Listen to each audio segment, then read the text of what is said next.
തീരുവയിലെ അനിശ്ചിതത്വം തുടരുന്നു. ഏഷ്യൻ വിപണികൾ താഴ്ചയിൽ, ഡോളർ താഴുന്നു, സ്വർണം കയറുന്നു.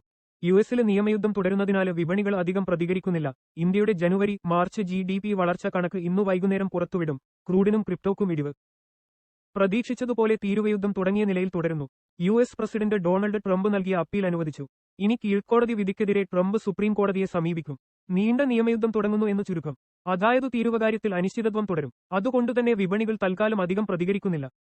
ഇന്നലെ യുഎസിലെ തൊഴിലില്ലായ്മ വർദ്ധിച്ചതായി കണക്കുകൾ വന്നു. പക്ഷേ അതിന്റെ പേരിൽ യുഎസ് ഫെഡ് ജൂണിൽ പലിശ കുറക്കുകയില്ല എന്നാണ് വിപണിയുടെ വിലയിരുത്തൽ.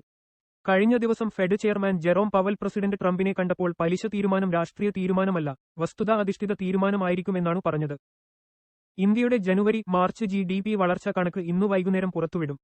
പാത വളർച്ച 7% വിദഗ്ധർ കണക്കാക്കുന്നത്. ഡെറിവേറ്റീവ് വിപണിയിൽ ഗിഫ്റ്റ് നിഫ്റ്റി വ്യാഴാഴ്ച രാത്രി 24,939.00 ക്ലോസ് ചെയ്തു. ഇന്നു രാവിലെ 24,956 വരെ കയറുകയും 24,932 വരെ താഴുകയും ചെയ്തു. ഇന്നു വിപണി ചെറിയ നേട്ടത്തിൽ വ്യാപാരം തുടങ്ങുമെന്നാണ് ഇത് സൂചിപ്പിക്കുന്നത്. വിദേശ വിപണി. യൂറോപ്യൻ വിപണികൾ വ്യാഴാഴ്ചയും നഷ്ടത്തിൽ അവസാനിച്ചു. വ്യാപാരയുദ്ധം സംബന്ധിച്ച പ്രതീക്ഷകൾ ഫലപ്രദമായില്ല എന്നതാണു കാരണം.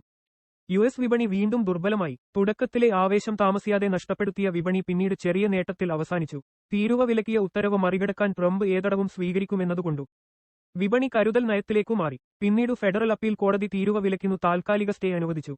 ട്രംപ് ഇന്നു സമ്പൂർണ്ണ സ്റ്റേ കിട്ടാൻ സുപ്രീം കോടതിയെ സമീപിച്ചേക്കും. സ്റ്റേ ഇല്ലെങ്കിലും വേറെ ചില നിയമങ്ങൾ ഉപയോഗിച്ച് തീരുവകൾ നടപ്പാക്കുമെന്നാണ് ട്രംപിന്റെ സഹായി പീറ്റർ നവാരോ പറഞ്ഞത്.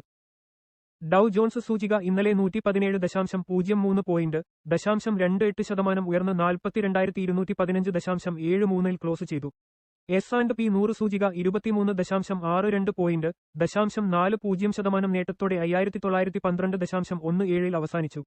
നാസ്ഡാക്ക് കോമ്പസിറ്റ് 74.93 പോയിന്റ് 0.39% ഉയർന്ന് 19,175.87 വ്യാഴാഴ്ച രാത്രി യുഎസ് ഫ്യൂച്ചേഴ്സ് താഴ്ന്നു. ഡൗ 54.13%, S&P 14.25%, 0.24%, നാസ്ഡാക്ക് 71.33% പോയിന്റ് ഉയർന്നു.